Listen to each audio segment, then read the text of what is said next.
BFM Business et Tech Co présente De quoi je me mêle, François Sorel.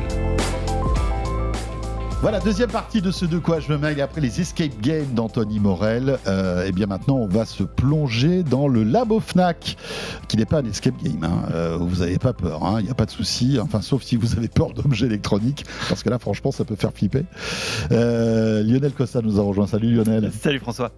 C'est bien rangé au Labo Fnac ou c'est un peu le foutoir quand même? C'est une idée qu'on a depuis longtemps de se faire un escape game dans le Labo Fnac, avec toutes les salles, tous les équipements, voilà, des énigmes. Qu'est-ce que j'appuie pour pas faire exploser quelque chose? Ça peut être un scénario à faire. Ouais, c'est cool. Le Labo Fnac, vous le savez, qui depuis plus de 50 ans maintenant teste d'innombrables produits. Et là, on va s'intéresser aux télévisions parce que c'est vrai que là, il y a pas mal d'événements sportifs, mais d'une manière générale, c'est vrai qu'une télé récente nous permet d'augmenter notre expérience avec les Netflix, l'Amazon Prime, les Disney+, etc. On a des super qualités. Donc, il nous paraissait intéressant de faire un point justement sur l'état de l'art en matière de télé en ce milieu de l'année 2024, Lionel. Et justement, pour préparer les futurs événements sportifs, ça c'est une question qui revient souvent vers nous, c'est moi je regarde du foot par exemple, quelle télé vous me conseillez? Et c'est vrai que tu parlais de Netflix, c'est pas forcément les mêmes attentes, les mêmes critères techniques pour voir une série télé, Game of Thrones, Walking Dead, etc., ou de regarder un match de foot ou de regarder des documentaires. Et la partie sport, c'est vraiment le critère qui est à la rigueur un petit peu le plus mésestimé. En tout cas, il y a toujours des profils sport dans les réglages d'une télé, mais comment est-ce qu'on choisit bien une télé pour regarder les sports? Et là, à l'occasion des Jeux de Paris 2024, ce qu'on essayait de faire, c'est de donner des tips, des conseils pour bien sélectionner les choses. Et s'il y a des gens qui sont justement à la recherche d'un nouveau télé parce que ça fait longtemps qu'ils ont leur ancienne et qui sont fans de sport, écoutez bien parce qu'il y a quand même des éléments qui sont prépondérants. En plus, ce qui est intéressant, c'est que ces JO seront retransmis en 4K. Et ça, c'est cool. Et gratuitement, en plus, via la TNT. On avait enterré peut-être un peu trop rapidement la TNT, qui mine de rien est toujours là et permet d'avoir sans doute les plus belles images techniques, c'est ça. Grâce à une antenne qu'on a sur le toit, quoi. En fait, petit rappel, c'est vrai que la TNT aujourd'hui, qui était déjà une évolution, on est passé au Full HD. En fait, du Full HD, c'est 1920 par 1080 en résolution, avec une qualité audio qui passe, qui est moyenne, mais qui permettait pas de bénéficier de toutes les avancées technologiques. Le DVB-T2, donc le TNT2, la nouvelle norme, intègre plein de choses, dont le 4K, ce que tu viens de dire, le 4K progressif. Entrelacé progressif, un petit rappel là-dessus. Entrelacé, c'est-à-dire que c'est une trame, toutes les deux trames qui s'affichent et de façon intermittente, ce qui fait que ça économise de la bande passante. Du 4K progressif, c'est que chaque trame est une information pleine et entière. Donc il y a une meilleure qualité en progressif qu'en entrelacé. Oui, on est d'accord. Et donc on a ce 4K progressif. On a également un encodage vidéo différent. Je ne vais pas noyer les gens là-dessus, mais on est sur du H265 qui permet d'avoir une compression plus grande évidemment et d'avoir une bande passante qui n'a pas besoin d'être... la qualité qui est grande, mais une bande passante qui est réduite. Donc tous ces éléments-là qui vont être poussés spécialement pour les Jeux Olympiques, mais qui existent déjà aujourd'hui pour les gens qui ont des télés compatibles sur la chaîne 52 et 53, France 2 et France 3, peuvent déjà voir s'ils peuvent bénéficier de cette qualité-là.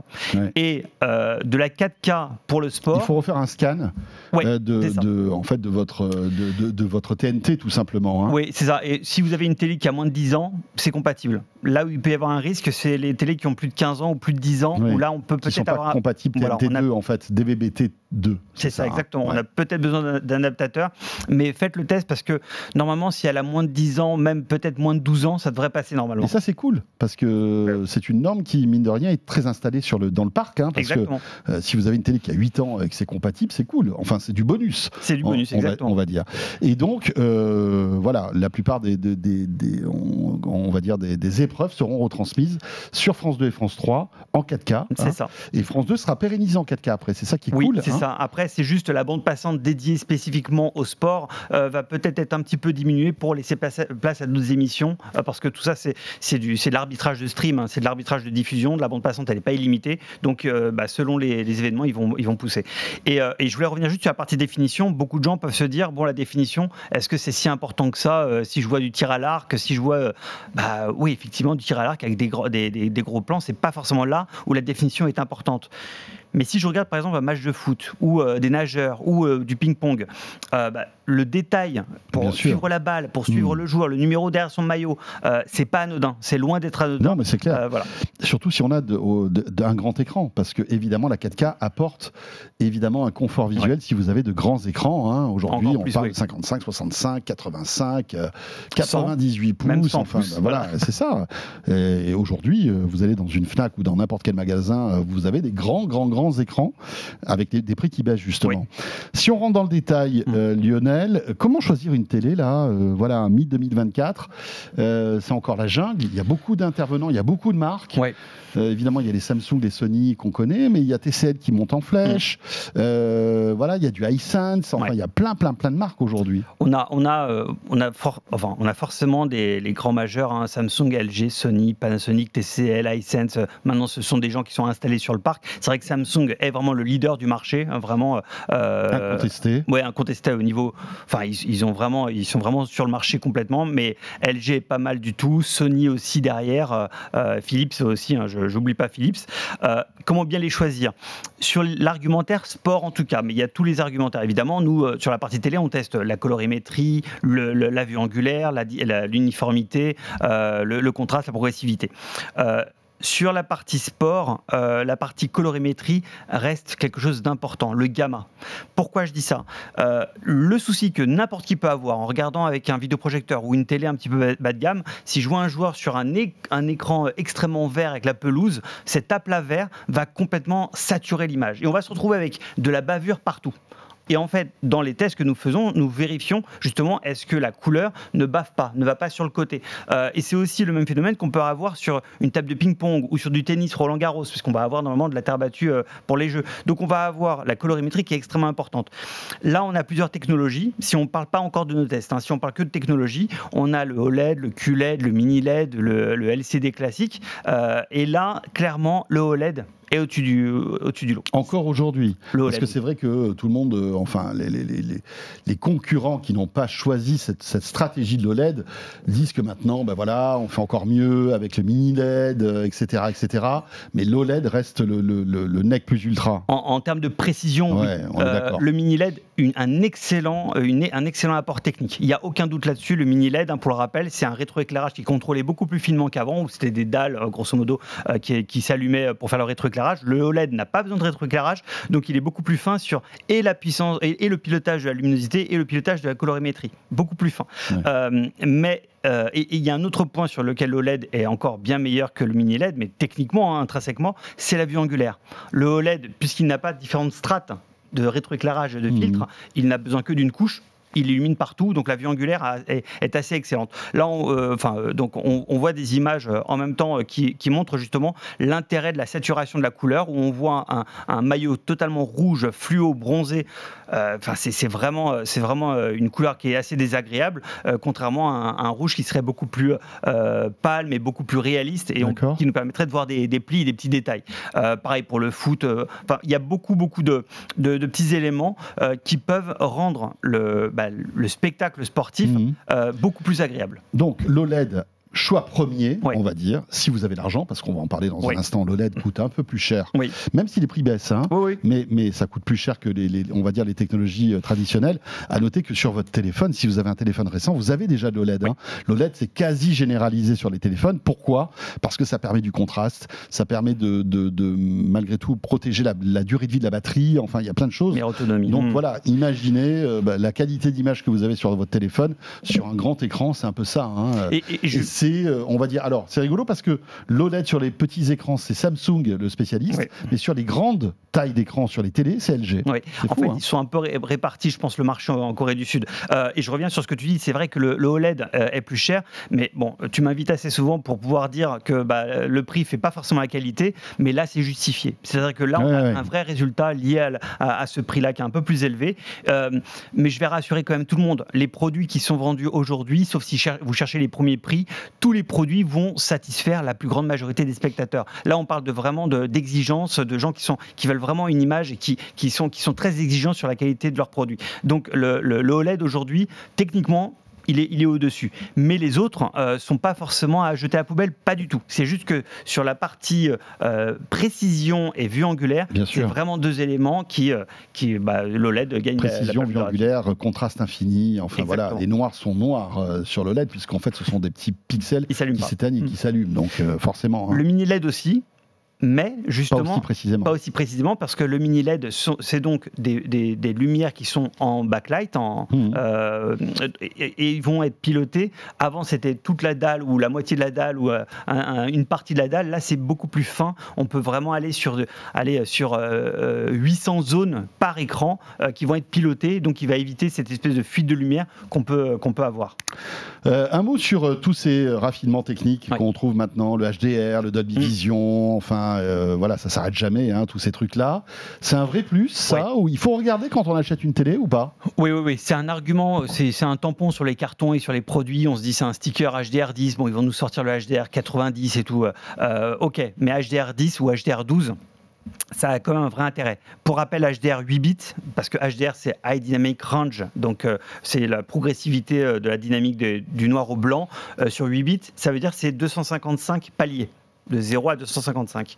Le HDR10, c'est de 0 à 1024. Donc en fait, on a beaucoup plus de marche sur la même hauteur. On a toujours sur la même amplitude, on a beaucoup plus de précision en fait. Exactement. Ça. Et ce que ça permet justement de dire sur une image, j'ai des endroits très saturés et des endroits qui sont neutres, assez moyennasses. Ok, je vais pouvoir abaisser ma courbe de gamma sur les éléments saturés. J'ai assez de finesse pour le faire, pour arriver à avoir du détail là où c'était saturé et continuer à garder mes mêmes nuances de gris ou de couleurs sur le bas des couleurs. Et ça, cette finesse-là, on ne peut pas l'obtenir aussi finement avec le 8 bits.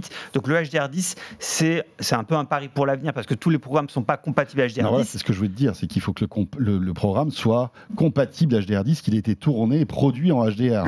Pour les GO, c'est le cas. Ok, ça c'est cool. Pour les JO, c'est le cas. Alors, est-ce que c'est utile sur des sports plein soleil, en plein air où il y a les caméras et les réalisateurs savent quand même faire leur boulot et ne saturent pas tout? Je ne sais pas, mais en tout cas sur le cinéma et les séries télé, c'est un pari sur l'avenir qui, si vous ne l'aviez pas au début, vous ne pourrez pas retrouver le HDR10. Il faudra rechanger de télé si vous voulez récupérer un HDR10. Alors, on va rentrer un peu dans le détail maintenant parce que effectivement, vu le nombre de télés que vous testez au labo Fnac, vous avez la possibilité de nous donner la crème de la crème. C'est ça. Quelles sont les meilleures télés du moment, Lionel? Aujourd'hui, celui qu'on a testé pour le sport spécifiquement, on en a une qui est excellente, c'est la Sony XR65A80L. C'est une 65 pouces OLED, une Sony. Elle est à 2190 €.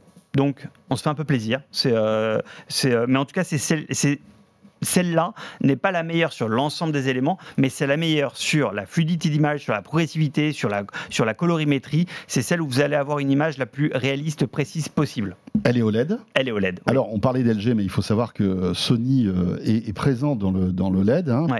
Il achète ses dalles, en fait, chez LG. Et après, il apporte tout son savoir-faire sur le traitement de l'image, etc. Le processeur, exactement. Justement, je parlais du HDR, parce que tout ça, c'est du calcul en live. Il faut qu'il y ait un processeur derrière le télé. Alors, c'est un petit peu une boîte noire. On ne peut pas, nous, malheureusement, évaluer quel est le processeur le plus puissant pour faire telle ou telle chose. Mais avec nos mires, on voit comment ça réagit. Mais c'est vrai que quand on a un flux qui arrive, que ce soit d'une box ou de l'antenne, le processeur, c'est lui qui va faire le boulot. C'est un peu la recette maison de chaque constructeur. Exactement. En fait. Et c'est très important. Voilà. Donc Sony, évidemment, qui a toujours été bon là-dedans et qui garde encore, on va dire, le haut du podium avec ses télés. Exactement. Mais cette télé de sport, elle est bonne aussi pour le cinéma et pour le jeu vidéo, par exemple? Oui, En fait, c'est du 120 Hz. Donc, pour ceux qui ont une PlayStation, par exemple, puisque c'est la marque Sony, si vous avez une PlayStation et que vous avez une télé Sony, tout est fait pour que tout fonctionne parfaitement. Ok, d'accord. C'est vraiment, elle s'auto-calibre toute seule, etc., etc. Il y a ce qu'on appelle le FreeSync, ou en tout cas de la synchronisation entre la source d'image et le télé. On a parlé de HDR10, on n'a pas parlé de Dolby Vision. Oui. Quel est votre point de vue sur le Dolby Vision au Labo Fnac ?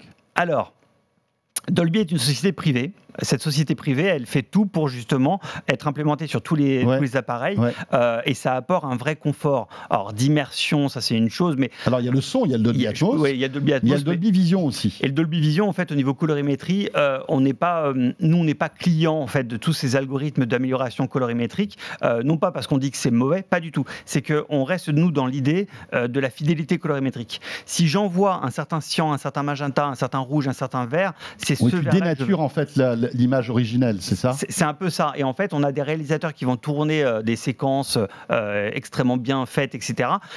Nous, on estime, en tout cas, mais pas de manière autoritaire, mais on estime que le télé n'a pas à re-intervenir là-dessus. Bien que le Dolby Vision soit très bon, c'est-à-dire qu'il arrive quand même à bien caler les choses et peut-être à améliorer des productions qui n'auraient pas été réalisées correctement. Avec des couleurs un peu fadasses, il va peut-être le rehausser ou le faire pour que ça rééquilibre l'image. Mais ça, on ne le mesure pas parce qu'on est beaucoup plus dans le subjectif et un peu l'artistique. La meilleure télé du moment, c'est une Samsung pour vous. J'étais déjà venu en parler, mais c'est la Samsung TQ55S92. Pardon pour les références, c'est toujours à rallonge. C'est une télé OLED 1490, donc une Samsung OLED qui est de 2023, qui est à 144 Hz en plus en fréquence. Donc il y a un confort de vision. Et celle-là, c'est vraiment la best ever. Enfin, c'est vraiment la meilleure télé de toutes nos sélections. Meilleure que la Sony ? Oui, meilleure que la Sony parce qu'elle, on intègre aussi l'uniformité. Elle est un peu meilleure que la Sony. Et on avait aussi la partie progressivité qui était un peu meilleure sur la Samsung aussi. Mais encore une fois, là, ça se joue sur des pougnèmes. Les top 10 des télés qu'on a testées, les top 10, si je vous les mets pour n'importe qui, ça va satisfaire 99% des gens. Okay. Là, on est tu veux dire qu'entre la numéro 1 et la numéro 10, l'écart est infime. Ouais, elle est très faible. C'est des 5 étoiles à chaque fois. C'est pour ça que nous, on essaie de simplifier en disant... C'est cool, ça veut dire que finalement, tous les industriels de la télévision ont progressé. Aujourd'hui, tu trouves plus de télé mauvaise, en fait. Il faut vraiment aller chercher dans les trucs un peu exotiques. C'est ça, exactement. Mais des ratages de production, ça arrive pratiquement plus jamais. Lionel, merci pour tout, c'est très sympa. Il nous reste le bon rapport qualité-prix. Ouais, j'y tiens. Alors, tu sais quoi ? Tu sais ce qu'on va faire ? Ça va être dans le module bonus de De quoi je me mêle. Parce que là, voilà, notre temps est imparti. Merci de nous avoir suivis. Vous avez déjà, avec tout ce que nous a dit Lionel, pas mal d'informations pour choisir votre télé. Mais si vous voulez connaître le meilleur rapport qualité-prix du Labo Fnac et de Lionel, il va falloir nous écouter exclusivement en audio. Et ce sera notre module bonus qui arrive donc que sur le flux podcast.